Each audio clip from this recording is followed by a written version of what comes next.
Hello everyone. आज हम अपठित अवबोध का अध्ययन करेंगे। अपठित अवबोध जिसे हम गद्यांश या पद्यांश कहते हैं। गद्यांश जो पैराग्राफ के रूप में होता है जिसे हम अनुच्छेद कहते हैं, और पद्यांश जो कि कविता के रूप में होता है। अपठित शब्द पाठ में अ उपसर्ग और इत प्रत्यय लगाने से बना है।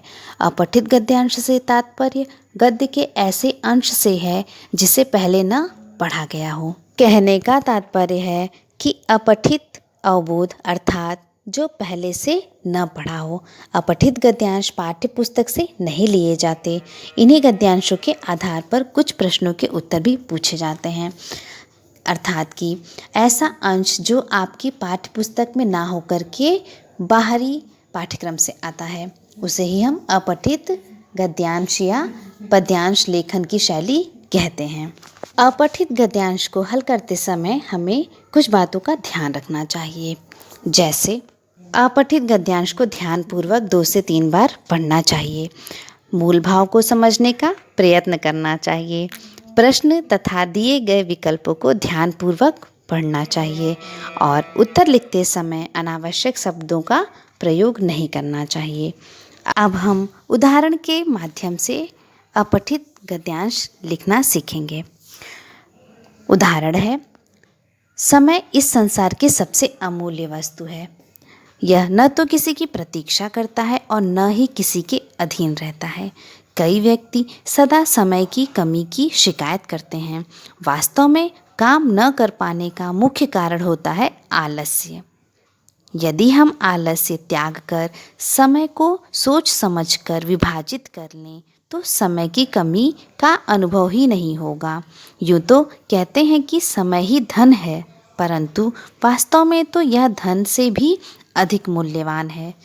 यदि हम समय का सही सदुपयोग करें तो शीघ्र ही जान पाएंगे कि हमारे भीतर न जाने कितनी प्रतिभा छिपी थी। पठित गद्यांश में हमें एक पैरा दिया जाता है जिसके आधार पर हमको कुछ प्रश्न दिए जाते हैं और उन्हीं का उत्तर हमें ढूंढ करके लिखना होता है। इस पैराग्राफ से संबंधित प्रश्न हैं। पहला प्रश्न है, संसार की सबसे अमूल्य वस्तु कौन सी है? दूसरा, समय की प्रकृति कैसी है? तीसरा प्रश्न, क्या समय ही धन है? चौथा प्रश्न, समय की कमी का अनुभव क्यों होता है? और पांचवा प्रश्न, गद्यांश का उपयुक्त शीर्षक दीजिए। शीर्षक यानी कि इसका नाम क्या है? हम इन प्रश्नों को ध्यानपूर्वक पढ़ेंगे और जो पैराग्राफ दिया हुआ है उसी में से इसका उत्तर हमें मिल जाएगा। उत्तर इस प्रकार से है कि संसार की सबसे अमूल्य वस्तु समय है। दूसरा प्रश्न था आपका, समय की प्रकृति कैसी है? उत्तर लिखेंगे कि समय की प्रकृति विचित्र है। यह न तो किसी की प्रतीक्षा करता है और न ही किसी के अधीन रहता है। इसी प्रकार से तीसरा प्रश्न आपका था, क्या समय ही धन है? हमें उत्तर मिलेगा इसमें से कि हाँ, समय धन से अधिक मूल्यवान है। नेक्स्ट क्वेश्चन है, समय की कमी का अनुभव क्यों होता है? उत्तर होगा, आलस्य व समय का सही विभाजन न हो पाने के कारण ही समय की कमी का अनुभव होता है। नेक्स्ट क्वेश्चन, गद्यांश का उपयुक्त शीर्षक दीजिए। इस गद्यांश का शीर्षक हो सकता है समय का सदुपयोग। इस तरह से हम एक पैराग्राफ के आधार पर कुछ प्रश्न पूछते हैं और उन प्रश्नों का उत्तर हमें उसी पैराग्राफ में से प्राप्त होता है।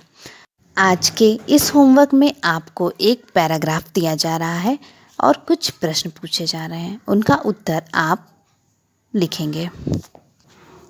पैराग्राफ इस प्रकार से है कि संत विनोबा भावे चाहते थे कि स्वराज का सुख धनी निर्धन सबको समान रूप से मिलना चाहिए।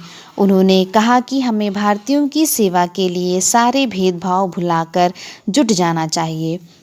लोगों को डर लगता है और पूछते हैं कि सब समान हो जाएंगे तो हमारी प्रतिष्ठा कैसे रहेगी? हम तो ऊंचे काम करने वाले हैं। मैं पूछता हूँ कि आपने भगवान श्री कृष्ण से तो ऊंचा काम नहीं किया। श्री कृष्ण से बढ़कर तो किसी ने तत्व ज्ञान हमें नहीं दिया। बस श्री कृष्ण क्या करते थे? ग्वालों के बीच काम करते थे, गौएं चराते थे, घोड़ों को खरखरा करते थे।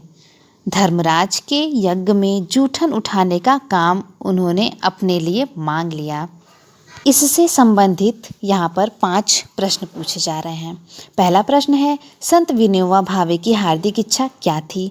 हम लिख सकते हैं कि संत विनोबा भावे चाहते थे कि स्वराज का सुख धनी निर्धन दोनों वर्गों को समान रूप से प्राप्त हो। उसी प्रकार दूसरा प्रश्न है, जब सारे भेदभाव मिट जाएंगे तो क्या होगा?